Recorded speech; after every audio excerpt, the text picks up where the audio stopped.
Olá, boa noite para todo mundo que está aqui com a gente hoje. Hoje a gente colocou um filtrinho, porque eu tô com uma crise de enxaqueca, né? Teve outras vezes já que a gente fez live que eu também tava com crise de enxaqueca, né?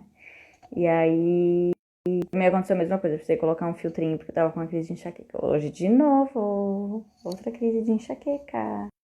Mas tá tudo certo. Estamos aqui, vamos continuar o nosso, o nosso trabalho e os nossos desafios. Tomara que hoje a internet não nos atrapalhe, que ela continue funcionando direitinho e que a gente consiga fazer então a live com a nossa maravilhosa Renata. Deixa eu aumentar um pouquinho essa luz aqui. Ah, melhorou bem, né? Tava no escuro total. A live de hoje, então, a gente vai retomar a conversa com a Renata Dalbó, que é jornalista, escritora, presidenta da Associação de Jornalistas e Escritoras do Brasil, e ela já está chegando, então a gente já vai começar com ela. Não conseguiu fazer porque a conexão não ajudou, a gente não soube se era lá ou se era aqui, então a gente achou melhor transferir para hoje. Oi, Olá! querida! Tudo bom? Deixa eu ver aqui um filtro bem legal. Tudo bem? Não, hoje vai, né? Hoje vai. Parece que hoje vai. Eu tô aqui, eu mudei de lugar, tô aqui do lado do roteador. Pena que não dá pra passar um cabo, né, no celular. Tô aqui do lado do roteador, não, agora Então, vai. Ai, mas acontece mesmo, né? Tudo bom, Michele? a gente está numa época. Tudo bem, a gente está numa época que a gente depende da tecnologia, né? Então, o dia que ela está assim disponível, disposta a nos ajudar, tá ótimo. O dia que ela não tá, não adianta. Não adianta É, insistir porque a gente é dependente dela, né? Não tem jeito. totalmente. Agora, realmente, eu acredito que 100%, praticamente 100%, né, Michele? Tu- A gente hoje é dependente 100% da internet. Tem aquela piadinha, né, de um tempo atrás, que dizia assim: ah, se um dia precisar ficar ligado em aparelhos, tu pode desligar, né? Para sobreviver, precisar ficar ligado em aparelhos, tu pode desligar e deixar que eu morra, né? Hoje não dá para falar isso, né? Porque acabou a bateria, a gente liga o celular na tomada e liga o celular para poder ficar ali colado. Que Não tem loucura, como né? mais. Que mudança Essa semana de. minha filha estava vendo. Fala. Essa semana a Catarina estava assistindo a gente estava assistindo o jornal, estava tocando, passando a propaganda, a matéria, e aí passou uma matéria que dizia que não sei quantas pessoas ainda no Brasil ainda não tem energia elétrica, né? Ela olhou para minha cara: não tem energia elétrica em casa? Como, né? Não, filha, muitas Como pessoas ainda não sobrevive? têm. Não, Como? o mais engraçado Aí é. ela assim: tá, mas eles não têm nenhum eletrônico? Não, minha filha, nenhum eletrônico. Nem geladeira, nem micro-ondas. Não, minha filha, nem geladeira, nem um celular. E existe, né, Não, meu amor. nos interiores aí de norte e nordeste, realmente casa de pau a pique ainda, né? Que coisa louca, que Brasil mais doido que a gente vive, né, Michele? É, é, De discrepâncias, né? Eu estava lendo um livro agora, chegou ontem, comecei a ler esse aqui, ó, Quarto de Despejo, não tinha lido ainda, de Carolina de Maria de Jesus, que é a história de uma mulher na década de 60. Ela era favelada, né? Já faleceu, ela estaria fazendo acho que cento e poucos anos agora. E ela morava numa favela. Ai, agora tem que me lembrar o nome da favela, mas assim, onde é hoje a Marginal Tietê, em São Paulo. Na uhum. época era uma favela, e era uma favela de fato, porque hoje muitas favelas elas têm muitas casas de concreto já, não é mais aquela coisa do papelão e tal. E naquela época era realmente favela daquela de papelão, assim, onde você vivia mesmo absolutamente precariamente, né?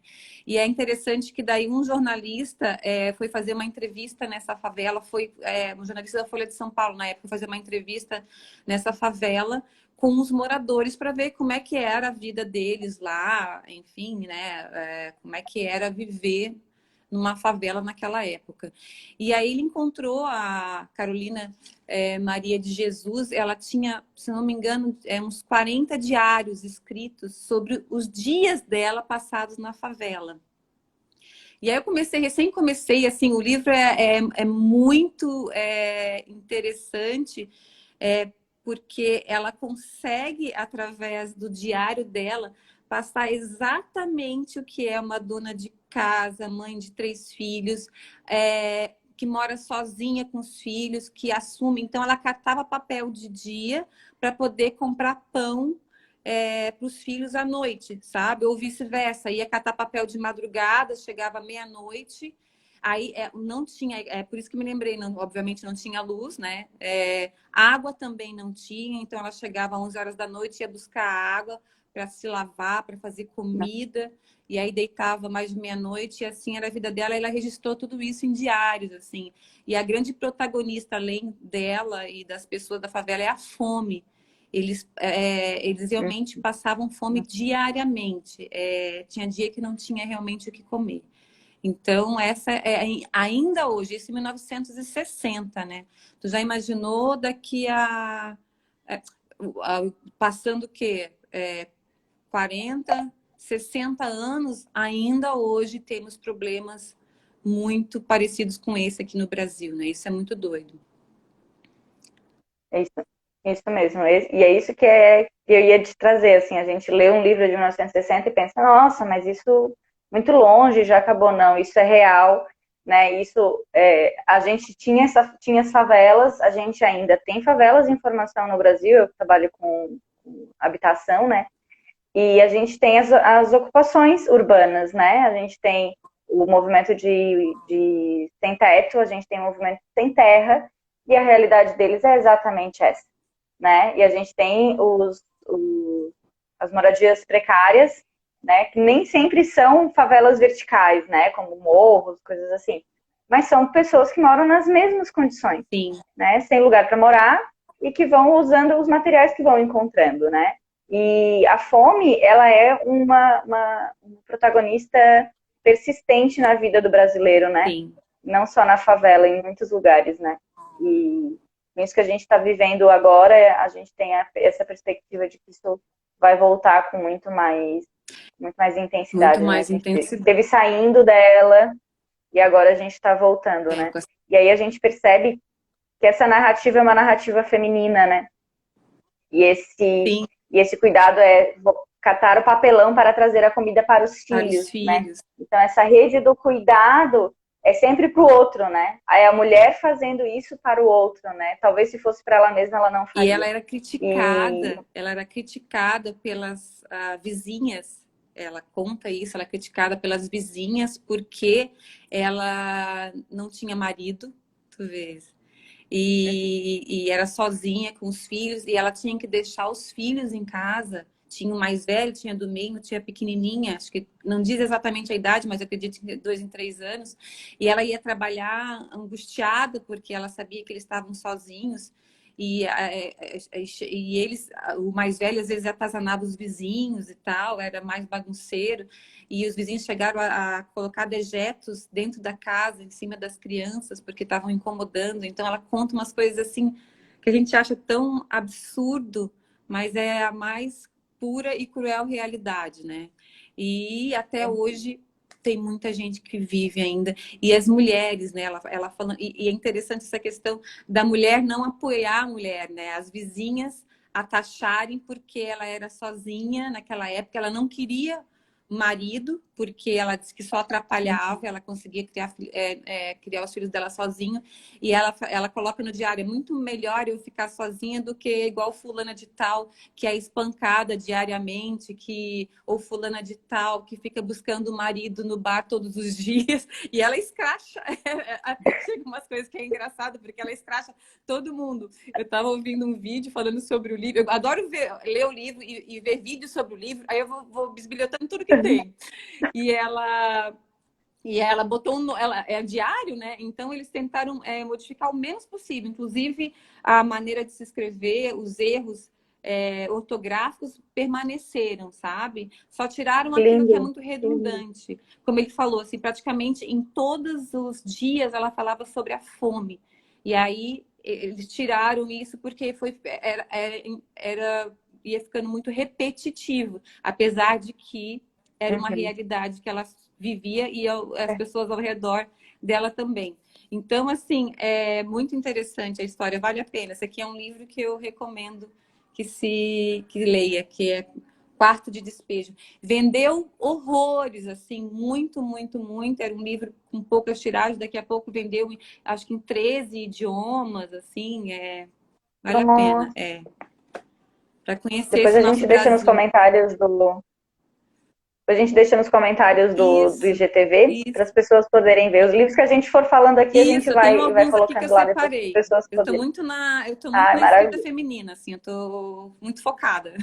Ai, excelente, porque a gente tem poucos, né? A gente referencia muito a literatura masculina, né? Então, se a gente for falar quem é a literatura brasileira, né? A gente vai falar do Machado de Assis, a gente vai falar de Eça de Queiroz, a gente vai falar de Guimarães Rosa, a gente vai falar do Érico Veríssimo, a gente vai falar, meu Deus, a gente vai falar de muitos homens. E cadê as mulheres, Ainda mais se né? tratando da literatura do século XIX e primeira metade do século XX. Eu acho que da segunda metade do século XX para cá, a mulher começa a ter mais visibilidade, com certeza. Precisamos de Uhum. espaço ainda? É claro que precisamos, mas temos aí mulheres escritoras maravilhosas e que a gente precisa realmente ler e prestigiar, né? Porque tem muita mulher boa escrevendo, sem dúvida nenhuma.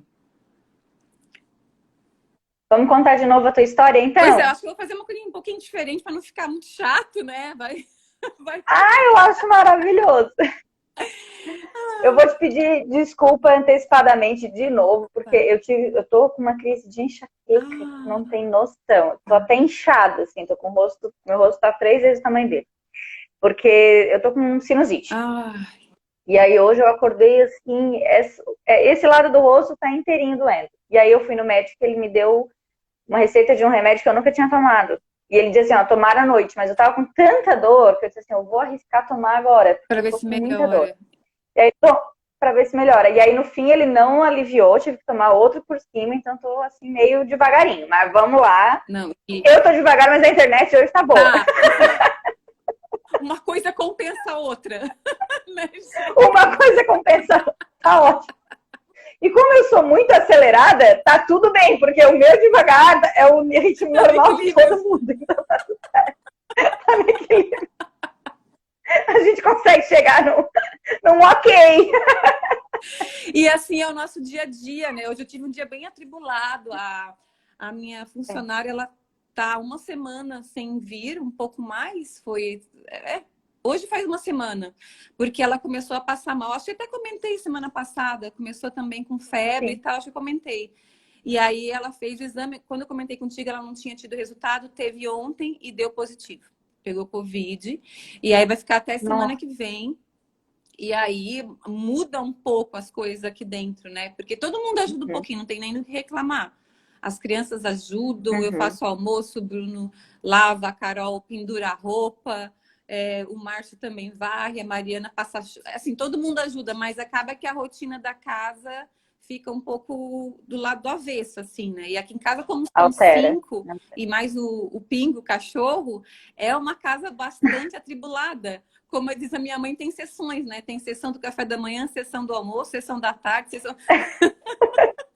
Ela assim, meu Deus, a gente acaba de arrumar a Aqui em casa cozinha. também é assim. Tá cheio, tá tudo cheio de novo. Como assim?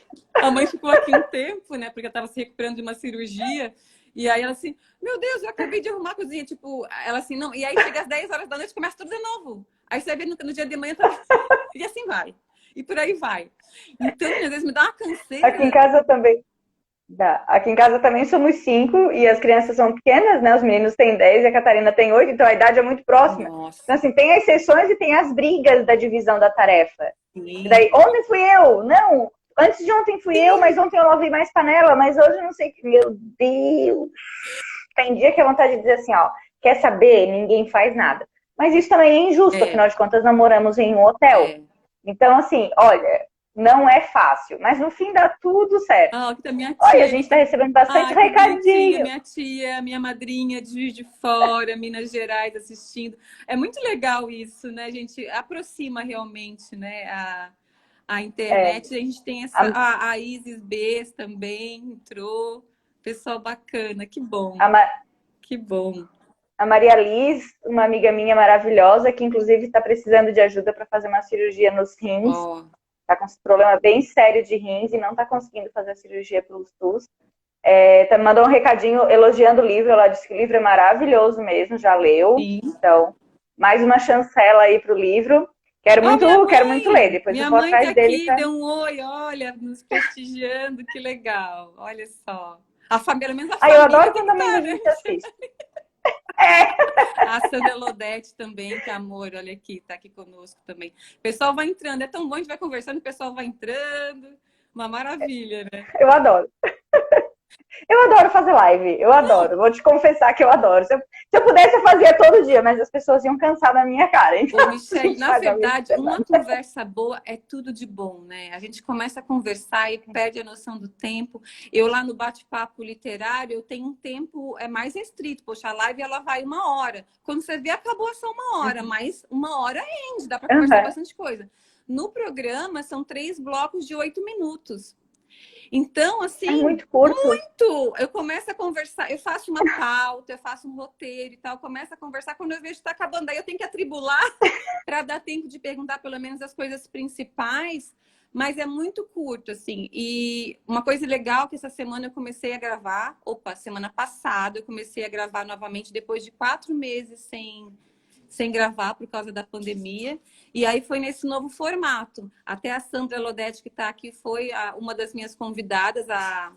O programa com ela vai ser nessa sexta-feira, às 8h30 da noite.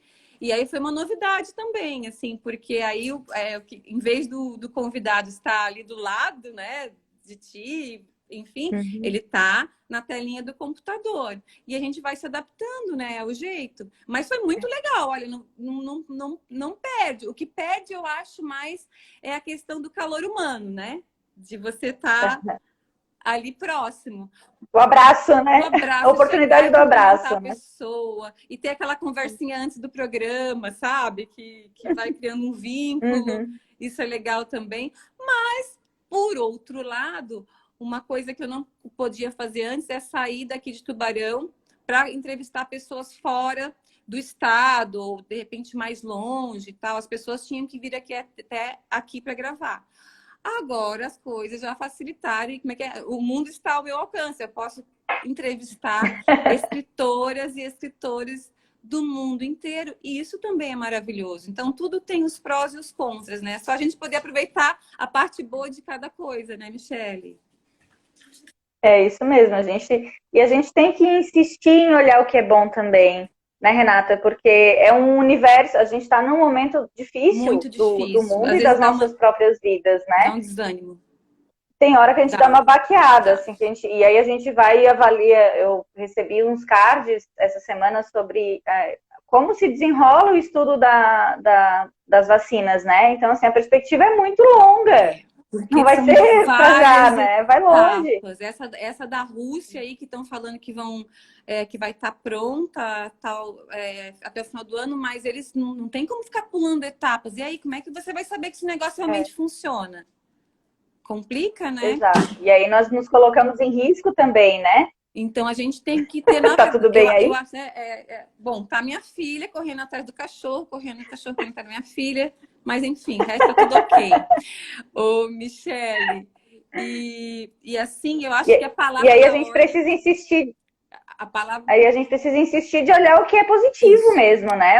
Assim, extrair o que for possível de positivo, porque senão a gente sucumbe a uma desesperança e a um desânimo que a gente não tem o direito de se permitir enquanto humanos, né? Eu acho que é A cada humanidade dia vai mesmo, passar né? por isso. Cada dia, dia após dia, né? Você levanta, respira.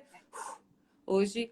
E você ter, eu acho que uma coisa muito legal, Michelle, é você continuar tendo projetos dentro das possibilidades. É claro, né? Cada um tem a sua vida e sabe que lhe cabe, mas continuar tendo projetos. Eu fiz tanta coisa durante esses 4 meses, comecei o ano, aí estudei para o doutorado, passei no doutorado, continuei com a coluna, fiz as lives também, participei de lives, continuei com a GEB virtualmente, ou seja, teve essa adaptação também.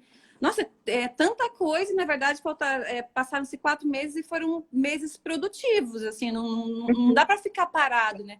Como dizem, como tá uma palavra muito usada, a gente tem que se reinventar, né, Michele?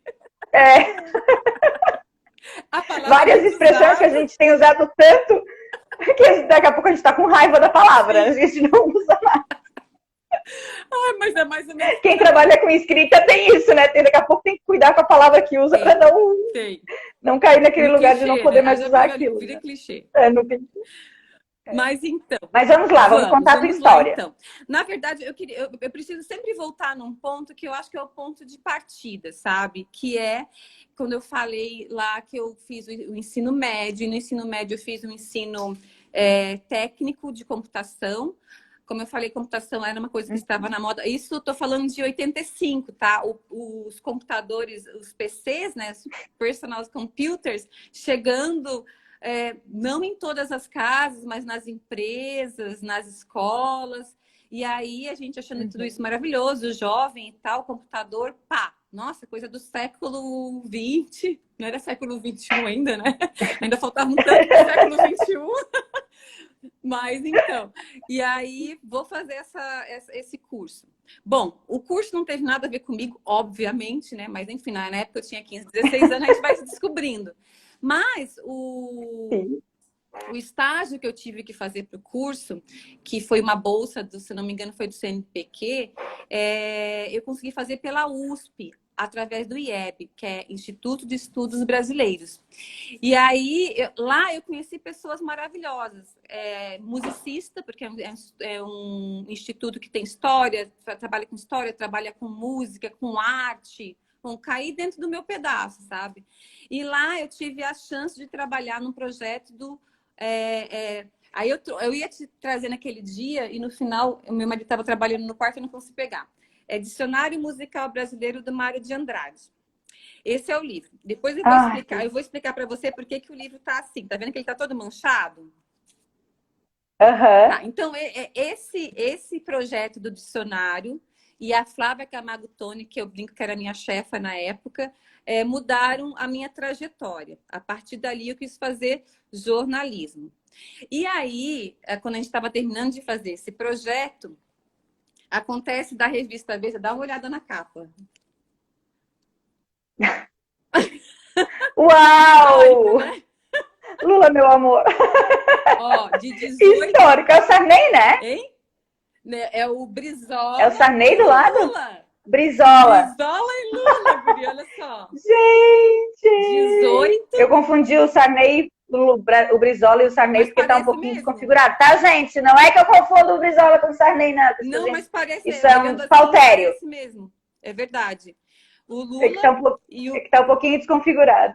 E o Brizola... Dois amores. Ó, 18 de outubro de 89. Aí, quando terminou esse trabalho, deixa eu ver... Gente, muito icônica essa Veja. Então, icônica! Que louco. Aí ela me chamou. Mulher! Ver se eu acho aqui onde é que tá. Porque daí a Veja foi lá fazer um trabalho, uma entrevista sobre o dicionário. E ela me chamou para participar dessa entrevista. Eu podia ter deixado na página, mas não. A pessoa vai deixar para achar a página na hora, né, da live. Achei. Aqui estou eu, a guria. Olha aqui. 17 anos. Ai, que amor! Um bebê! Oh, que lindeza, amor! E aqui tem uma hora que ela me chama. Olha lá aqui, ó. Até... A editora Renata Velarde, 16 anos, responsável por uma função puramente técnica, a operação do microcomputador, onde ficavam armazenados os dados da pesquisa, foi contagiada pelo entusiasmo da equipe. Ela me pediu livros do Mário de Andrade para ler e, no final, desistiu de seguir carreira na informática para prestar vestibular para jornalismo, empolgada com as peripécias do setor nesse campo. Então, isso aqui, para mim, a trajetória foi muito legal.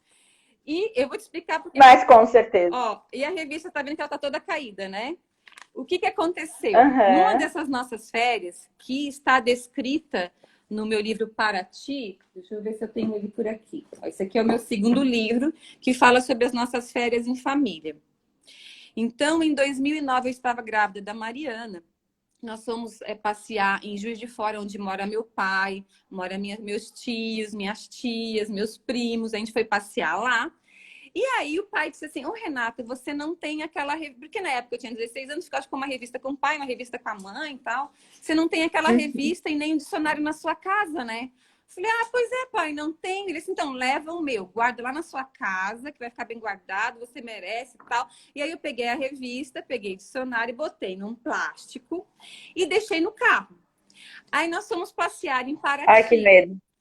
Aí fomos passar uns dias em Paraty, alugamos uma casa, 2009, eu grávida da Mariana. Depois, uma hora, eu quero te dar o livro de presente para te ler. Tem umas passagens, né, que é tragicômicas, enfim. Essa é uma das tragicômicas, que é trágica, mas no final a gente acaba rindo, né? Aí, nessa passagem por Paraty, no segundo dia, no dia do meu aniversário, a gente foi passear de barco, fomos nas ilhas, que tem ilhas maravilhosas em Paraty. O dia maravilhoso, assim. Aí chegamos, fizemos um rancho, porque daí era o segundo dia, a gente ia ficar 10. Fizemos um rancho para passar os outros dias, né? Porque a gente estava em casa, ia almoçar em casa, ou fazer, a gente chama de almojanta, assim, almoçar e jantar quando chegasse das Aham. praias e tal. Fizemos aquele rancho, chegamos em casa tal. E aí, à noite, como era meu aniversário, eu fui jantar com meu marido.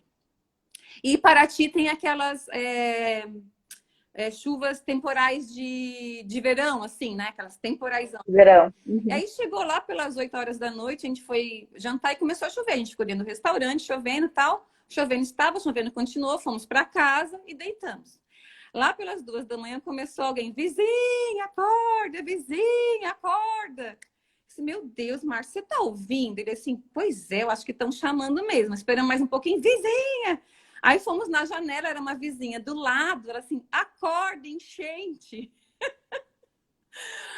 A Meu Deus. casa estava... Aí a casa ficava num nível assim e a garagem ela entrava num nível abaixo. Aqui ficava a varanda.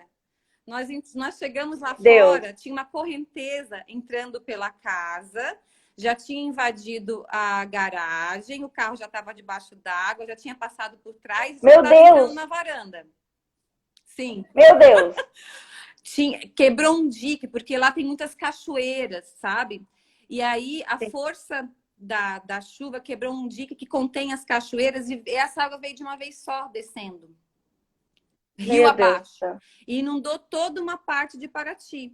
E aí nós ficamos literalmente flagelados. O vizinho da frente veio nos pegar de casa. Era uma correnteza na rua, assim, que parecia um rio. Nós passamos, eu grávida, acho que estava com 4 Meu Deus. meses. A minha filha na corcunda de um, meu filho na de outro. Minha mãe ficou em casa para ver como é que ia acontecer. Tinha minha prima ainda, o Márcio atravessou com eles. Fomos para um outro lugar que tinha uma casa de 2 andares. A parte de baixo da casa desse menino que nos acolheu ficou inundada. Ele perdeu tudo, mas nos acolheu e ainda nos deixou na parte de cima, junto com um monte de vizinhos, assim. Olha, uma loucura. E Gente do céu. essa história está contada aqui nesse... Aí Aham. então, dentro disso, adivinha? A revista e o dicionário Tava no estavam carro? dentro do carro. Porque eu falei, eu não vou Meu Deus. tirar. Ainda que se salvou. Não, então, Gente. porque eu não vou tirar daqui, porque eu não vou usar aqui, deixa dentro do carro protegidinho, né? Que daí Claro. Aham. entrou água. Não, e se salvou, ainda tem, né? Se salvou. Aham. Entre mortos e Ainda que feridos, tu foi botou quase dentro de tudo. uma sacolinha. Aí tava dentro o que Ainda que salvou tu foi que botou a numa sacola sacolinha. grudou no Aham. papel e acabou não deixando entrar muita água. Então, essa é a história que começa essa minha vida. E aí eu faço jornalismo, e daí no meio do jornalismo vou trabalhar com inglês, abro uma escola de inglês, junto com meu pai e um outro sócio, me mudo para Tubarão e continuo fazendo jornalismo em Florianópolis, na UFSC. Isso em 92. Na inauguração do curso, conheço meu marido, Eu estava aqui em Tubarão, acho que uns 2 meses, um mês, 2 meses. Eu conheço meu marido, a gente começa a namorar. E eu indo e voltando. Aí, mais 2 anos e meio, me formei e fui trabalhar na RBS, como eu falei da outra vez. Aí, trabalhei um tempo lá, mas vi que TV diária, jornalismo diário, era muito cansativo. Eu tinha que ir todo dia para Criciúma, eu tinha horário para ir, era em Criciúma, na filial que tem, né, na RBS de Criciúma. Eu tinha horário para ir, não tinha horário para voltar. E aí, trabalhava sábado, domingo, feriado e tal. E aquilo, minha vida foi virando de cabeça para baixo. Jornalismo é pesado. E aí eu falei, aí tá, casei. Aí tive a Carol, senão não dá. Antes de ter a Carol, na verdade, não dá. Eu vou dar um tempo. Eu tava muito cansada. Aconteceram muitas coisas naquele, né? Foi um curso de inglês e tal. Não, vou dar um tempo. Dei um tempo até, sem trabalhar. Aí tive a Carol e tal. E quando eu voltei, preferi voltar com o inglês, porque era mais tranquilo com uma criança pequena em casa, né? Com a Carol, que já era pequena, e a questão do horário, eu tinha horário para ir, tinha horário para voltar, era aula e tal. E nisso eu fui até os 40 anos, e foi aí que tem o turnover, né, da história, que foi quando eu cheguei nos 40, falei, bom, eu adorava o que eu fazia, sem dúvida nenhuma, era trabalhar no IAS, era maravilhoso e tal, mas chegou uma hora não tinha mais para onde ir, eu já estava na coordenação do curso, tal, e aí eu queria voltar a escrever. Eu sentia muita falta de escrever. Eu tinha os meus escritos, nunca tinha mostrado para ninguém. Eu falei, eu criei coragem. E uma das pessoas que me inspiraram foi a escritora, cronista Marta Medeiros. Eu lia muito as crônicas dela e eu acho que na época eu li um livro, foi Feliz por Nada, provavelmente. Eu falei, puxa, eu quero fazer isso também. Eu acho que eu posso fazer isso também.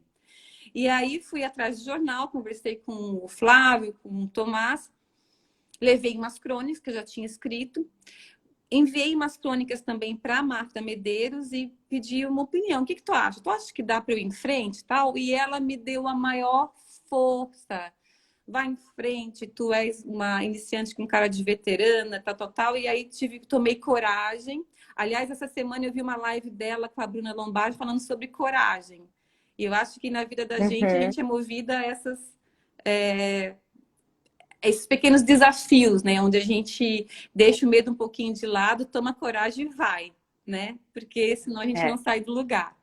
E aí foi o que me funcionou. E esses momentos são cruciais. São cruciais. São eles que mudam a vida da gente. É verdade. Senão você fica naquele conforto e tal, e acaba sempre fazendo as mesmas coisas. E acho que eu sou muito inquieta. E dali, então, comecei com as crônicas no jornal. 2015, o primeiro livro, que foi... Aqui está o Histórias, Sonhos e Imaginação, que foi a realização de um grande sonho. Eu nunca pensei que eu podia escrever. Porque, assim, os escritores são ainda, mas até então eles eram muito ídolos, assim. Eles eram um patamar muito acima, sabe? As pessoas que escreviam e editavam livros para mim eram pessoas de outro universo. Eu acho que é como se fosse para hoje esse pessoal, as celebridades, assim, sabe? Que você acha que nunca vai encontrar, que nunca vai conversar e tal. Então, para mim, até então, eram pessoas que eram lá no pedestal. Que eu colocava num pedestal, assim. E aí, publicar esse primeiro livro, assim, para mim foi realmente... Eu acho que não vou ter um momento igual a publicação desse primeiro livro do que nos outros, né? Essa primeira vez, assim. E foi a realização de um sonho, foi maravilhoso. E aí daí veio o bate-papo literário em 2016. Um ano depois, aí eu também fui atrás do Wildo, conversei na Unisul TV, tivemos a ideia juntos, batalhamos juntos e tal. Comecei com bate-papo, fiz o piloto, comecei com bate-papo literário. Vai fazer 4 anos agora em setembro. Passa muito rápido.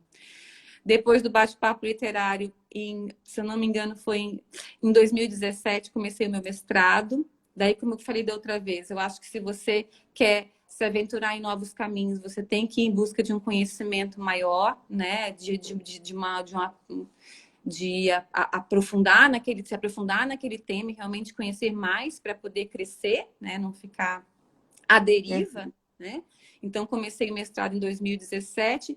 Em seguida, entrei para a Academia Tubaronense de Letras, que para mim também foi, assim, maravilhoso, com pessoas que eu também admiro demais, cada um dos meus confrades e confreiras. E em 2018, daí lanço meu segundo livro, que é o Paraty. E aí, nesse meio tempo, tem as coletâneas, aí começa a participar de várias coletâneas e tal, até que chega a AGEB até a mim, que veio o Dr. Varmut, que é o médico anestesista, que também é escritor, veio até a mim dizendo que estavam procurando uma jornalista e escritora para coordenar a AGEB, como você falou anteriormente, a Associação de Jornalistas e Escritores do Brasil, aqui em Santa Catarina. Aí mandei currículo, fiz algumas entrevistas com a presidente, a dona Maria Odila Menezes, a diretora cultural, a de Andréa Portugal, e fui aceita para participar da associação como coordenadora aqui de Santa Catarina. E aí, em setembro de 2018, foi o primeiro encontro nacional de agebianas, que foi no Ceará, na Academia Cearense de Letras, que é de 1894. Ela é 3 anos antes, ela foi fundada 3 anos antes que a Academia Brasileira de Letras, que é de 1897. Nossa. E é uma academia lindíssima. E aí eu me vi na Academia Cearense de Letras com escritoras e jornalistas do Brasil inteiro. Haviam 17 estados representados lá, eu representando Santa Catarina, e eu fiquei encantada. Eu falei, meu Deus, eu quero isso para mim, é esse mundo que eu quero. E voltei, então, para fundar a AGEB Santa Catarina. Voltei já incumbida de fazer o segundo encontro nacional. Lembra que a gente falou semana passada que eu tive a coragem de aceitar o convite de sediar o segundo encontro nacional de agebianas? Totalmente louca, né? Porque nem eu tinha fundado ainda a AGEB aqui. Mas fui atrás e conversei com as jornalistas e escritoras que eu conhecia, e já veio a Dione de Criciúma, veio de São Ludgero, já veio um pessoal de todo o entorno aqui. Já fundamos com 17 associadas, que eu achei maravilhoso. Imagina, em 2 meses, né, ter 17 escritoras e jornalistas participantes. E isso faz, então, o quê? 1 ano e meio, praticamente. E nesse 1 ano e meio, a gente já está com mais de 50 associadas. Agora sim, realmente do estado inteiro. Tem pessoas de mais diversos lugares, assim. Agora fica até meio perdida, porque muitas delas entraram agora durante a pandemia, na qual as nossas reuniões são virtuais. Então, tem umas que eu ainda não conheço direito. A nossa próxima reunião vai ser quinta-feira agora. Eu falei, não, uma parte da reunião vai ser para as novas agebianas, novas escritoras e jornalistas se apresentarem, falarem um pouquinho do seu trabalho, para a gente continuar tendo essa proximidade, né? Que é coisa quando vai crescendo muito, assim, às vezes você meio que se perde. Eu acho que uma característica da nossa associação é que realmente ela é uma associação muito afetiva.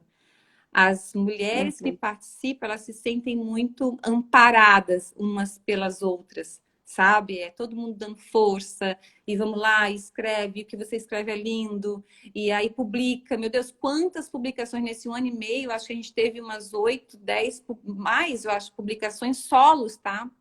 De mulheres que publicaram seus livros durante esse 1 ano e meio, muitas delas por ter entrado na AGEB. Então, acho que a associação ainda tem um espaço. A Edila é uma delas, né? A Edila, a história da Edila é maravilhosa. Eu acho que ela contou da outra vez que conversou contigo. Conta um pouquinho, assim. Porque foi muito engraçado. A Edila já era minha amiga, e aí eu convidei ela para uma reunião. E a Edila é muito educada, né? Aí ela aceitou, ela me contando depois, eu vou te contar porque ela me contou. Assim, Renata, daí eu aceitei porque tu eras minha amiga. E eu não ia deixar uma amiga na mão, mas eu já fui com o intuito de te falar que não, porque eu não escrevia, e naquele lá não era o meu espaço, eu não tinha condições de estar ali no meio de escritoras, de jornalistas, papapá. E aí foi. E no dia que ela foi na reunião para dizer que ela não tinha condições de também pegar mais um compromisso, porque ela também já estava dirigindo a PAI, eu acho que na época ela era diretora da PAI, se não me engano. Então eram muitos compromissos. Ela já foi com o discurso todo pronto para a gente conversar. Aí chegou na reunião, quem estava lá era a Sofia De Biasi, ela é capaz de estar até por aqui. A Sofia De Biasi é uma menina de 14 anos, acho que a Sofia não fez 15 ainda. E que ela escreve poemas maravilhosos. E ela fala, porque ela parece assim, se eu tenho 40 e pouco, ela parece que tem 50 e pouco de experiência, de tão bem que ela escreve e tão bem que ela fala. É uma menina prodígio.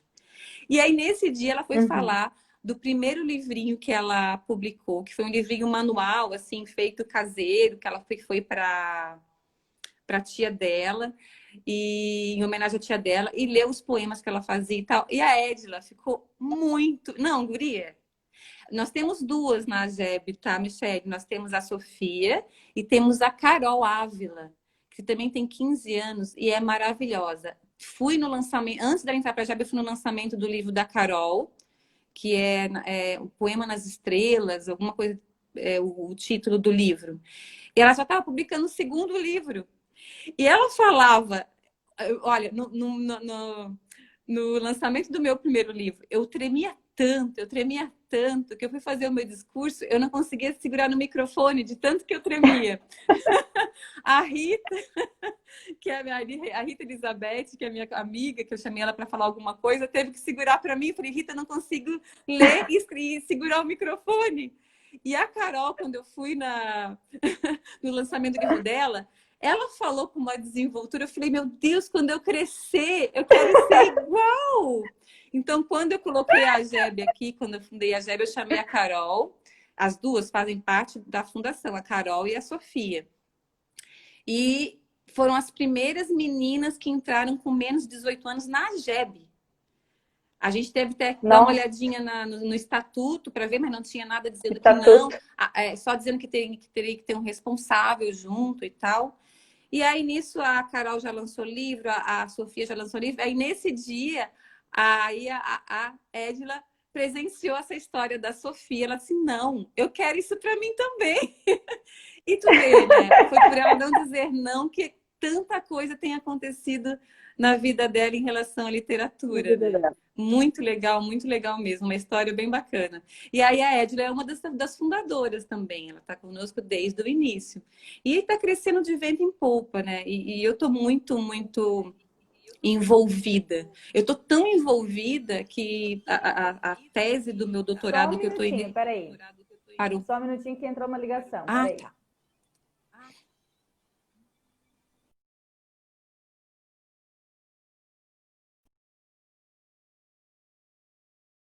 A Lilian tá aqui.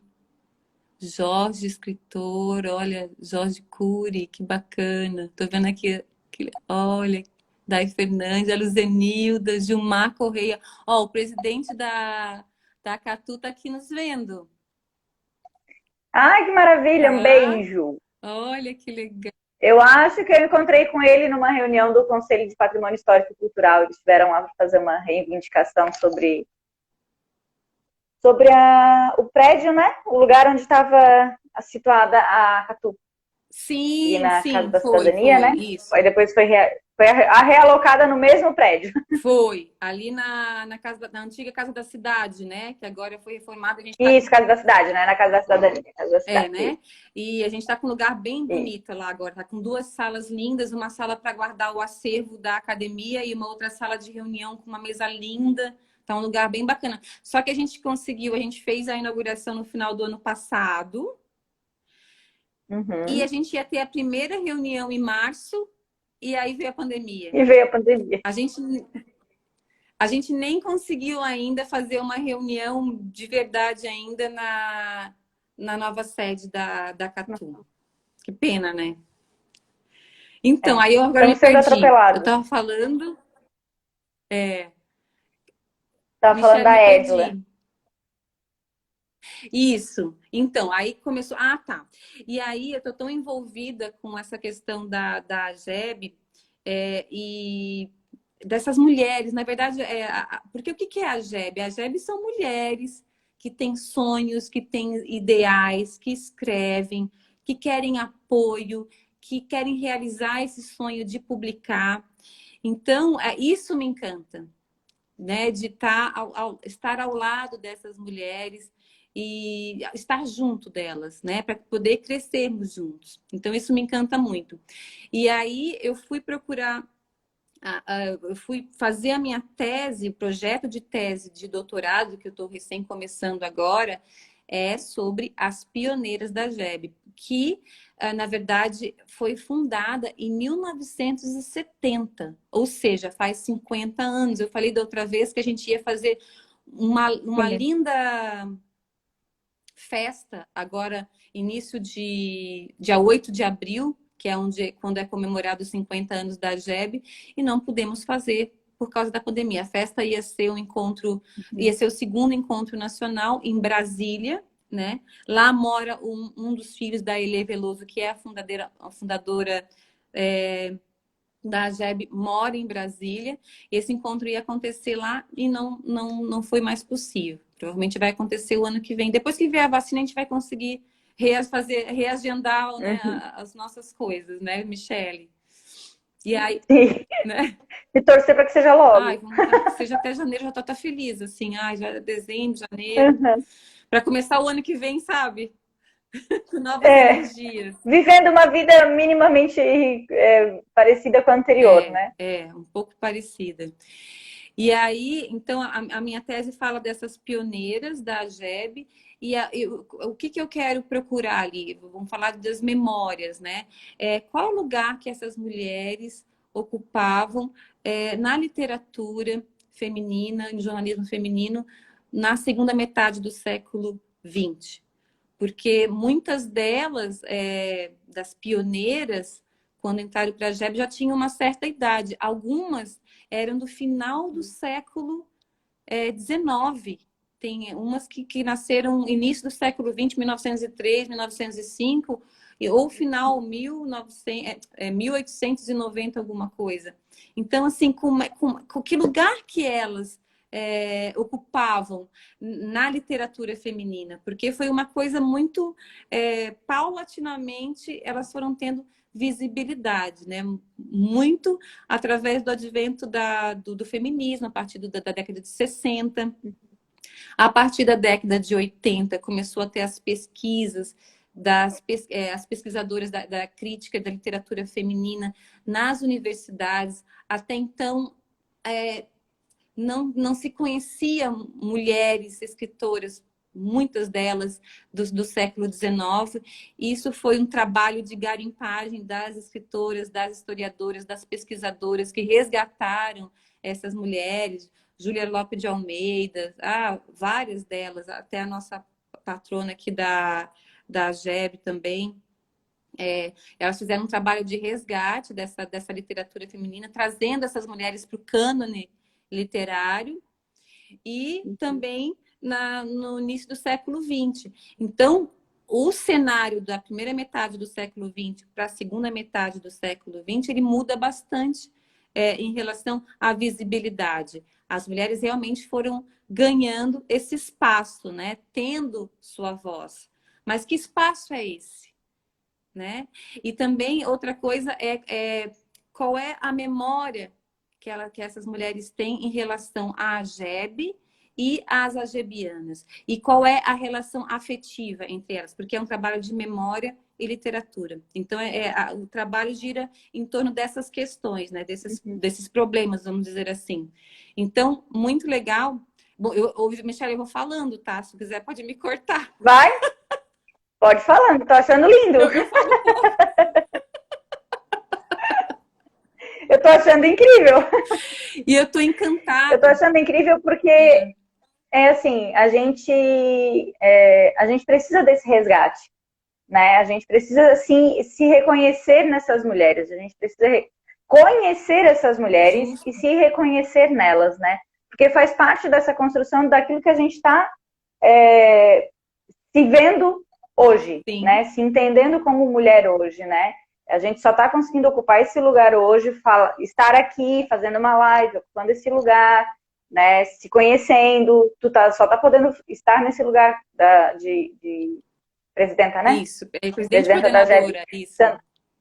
Isso, de Santa Catarina hoje, porque elas já trilharam esse lugar né? Já fizeram esse caminho. Então, Justamente. essas meninas de 14 anos, 15 anos, só tem essa desenvoltura toda, essa segurança para falar no microfone, para publicar seu livro, porque outras já fizeram esse caminho. Perfeito. Então, filho, agora não dá, porque eu tô na frente do teu guarda-roupa. A mesa que eu tô tá encostada no guarda-roupa deles. Vai ter que esperar um pouquinho. Tem que esperar um pouquinho de cueca. Porque outras mulheres já trilharam esse caminho, já fizeram esse enfrentamento. Então, fazer esse resgate é quase como honrar esse trabalho que elas já fizeram, né? Quase como que honrar a existência delas e o trabalho delas, né? Isso é fantástico, isso é fundamental, claro, para esse reconhecimento e para que a gente se assente mesmo, né? Para essa apropriação das mulheres que nós somos hoje. E saber que essas mulheres existiram, acho que é o principal, assim, porque, olha, por exemplo, a primeira mulher a entrar na Academia Brasileira de Letras foi Raquel de Queiroz em 1977. A academia já estava com quase 100 anos e aí admitiu a primeira mulher na década de 70, no final da década de 70. Por que será? Será que antes as mulheres não escreviam? Ou não lhes era permitido o verbo escrever, né? Elas não conseguiam mostrar a sua escrita. Porque, na verdade, era tudo muito proibido, né? As mulheres, não era permitido para a mulher escrever. Aliás, não era permitido para a mulher ler. Eu tenho uma citação... Exatamente. Eu acho que eu não trouxe aqui o livro da Virginia Woolf, que ela fala assim, tranquem os portões, tal, mas não tranquem o meu pensamento. Você não vai conseguir me impedir de pensar, né? Então, a mulher ela teve que ser descoberta mesmo, né? Existiam essas mulheres e elas tiveram que ser de vir à tona. E essas mulheres pesquisadoras, que é Zaide Musar, Constança Lima, Nelly Novaes, algumas mulheres de algumas universidades foram que fizeram esse tipo de trabalho de resgate dessas mulheres aí, escritoras do século XIX e XX, que servem, como você falou, para a gente de exemplo, né? A gente teve sim mulheres que escreveram muito bem. E aqui no Brasil, acredito que realmente a partir do século XIX, antes disso, algumas do século XVIII, e na Inglaterra também, né? Jane Austen, eu estou até aqui com essa semana passada eu escrevi sobre as irmãs Brontë, que eram 3 irmãs que viveram na época vitoriana, na primeira década do século XIX, viviam no interior da Inglaterra. Nós falamos sobre o Morro dos Ventos Uivantes, lembra? Né?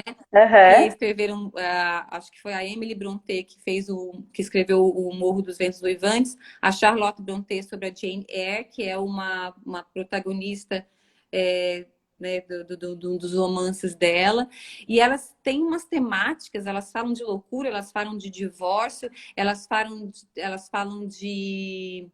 da moralidade da época nos seus romances, né? E a gente fica perguntando como é que essas mulheres conheciam sobre todos esses assuntos morando no interior da Inglaterra. É interessante isso, é porque no dia a dia isso acontecia nas famílias que acredito eu que estavam, né, ao redor delas. Então elas realmente quebraram paradigmas para que hoje a gente pudesse ter um pouco mais de espaço dentro da literatura. E eu estou encantada. Daí falei das irmãs Brontë. Essa semana, eu não estou com o livro aqui, eu falei, eu vou fazer uma série de crônicas sobre escritoras. Comecei semana passada com as irmãs Brontë. Essa semana, amanhã, vai sobre a Zélia Gattai. A Zélia Gattai é a minha patronesse na Catu. E ela a Zélia Gattai, para quem não sabe, ela foi esposa do Jorge Amado e ela publicou seu primeiro romance aos 63 anos, que é Anarquistas, Graças a Deus. Conheces, Michele, esse livro? Não. Ai, é maravilhoso. Não conheço.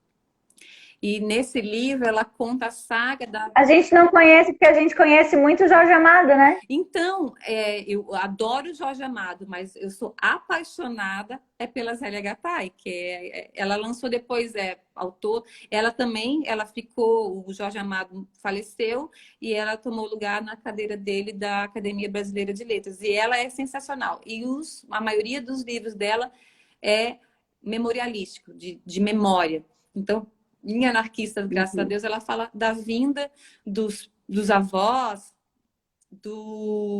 da Itália, a chegada deles aqui. Esse livro virou série, tá? Tem a série, acho que foi em 1980 e poucos, que passou na Globo, é maravilhosa a série, eu acho que deve ter até no YouTube. E eu conheci muito sobre a história dos imigrantes italianos no Brasil, São Paulo, através da história da Zélia Gattai. Que isso é uma outra riqueza que a literatura nos dá. Muitas vezes a gente consegue conhecer a história de um lugar, de um tempo, por meio da literatura. E às vezes a literatura é muito mais fiel, né? Apesar de ser Do ficção, que a história contada oficial. hein? Do que a história Do que oficial. do que a história oficial. Porque é a história, como diz, da gente brasileira, a história da gente, né? A história das pessoas, né? É o micro indo para o macro. Então, o que me encanta na literatura é isso. Até numa outra live eu falei desse livro aqui da Jane Austen. A Jane Austen, ela é também uma autora inglesa, né? Ela nasceu no final do século XVIII, se não me engano, 1890 alguma coisa.